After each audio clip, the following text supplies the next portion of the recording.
يستوي منكم من أنفق من قبل الفتح وقاتل أولئك أعظم درجة من الذين أنفقوا من بعد وقاتلوا وكلا وعد الله الحسنى.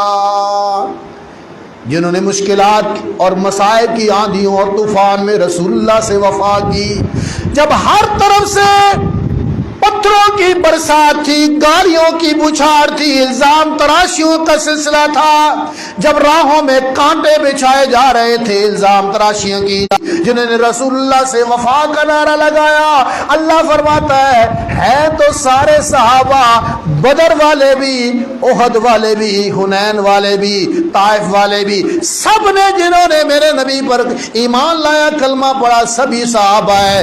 لیکن جنہوں نے فتح مکہ سے پہلے ایمان لایا، فتح مکہ کے بعد لایا، دونوں برابر نہیں ہو سکتے. اس لیے اوسیہ کے دوستو، بس یہی نکتہ آپ کے گوش گزار کرنا چاہتا ہوں.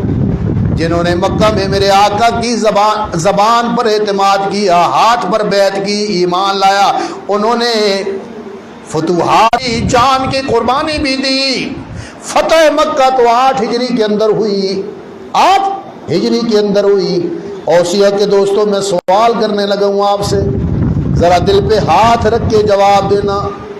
بدر کے اندر جو شہید ہوئے نا صحابہ، 17 صحابہ بدر کے اندر جو شہید ہوئے، احد کے اندر جو 70 صحابہ شہید ہوئے، غزوہ احزاب میں جو قربان ہوئے، یا فتح مکہ سے پہلے غزوہ خیبر میں جو شہید ہوئے، انہوں نے تو فتح مکہ کا سورج نہیں دیکھا، غلبہ اسلام کا منظر نہیں دیکھا. کیا ان کی قربانیاں ناکام چلی گئی؟ کیا وہ ناکام ہو گئے؟ نہیں، میرا ایمان یہ گواہی دیتا ہے، اللہ کی عظمت کی قسم، اگر بدر کا مارکا نہ آتا، صحابہ کی جانیں ساریاں نہ ہوتی، میرے پیغمبر کے سپاہی قربانیاں دے دیتے.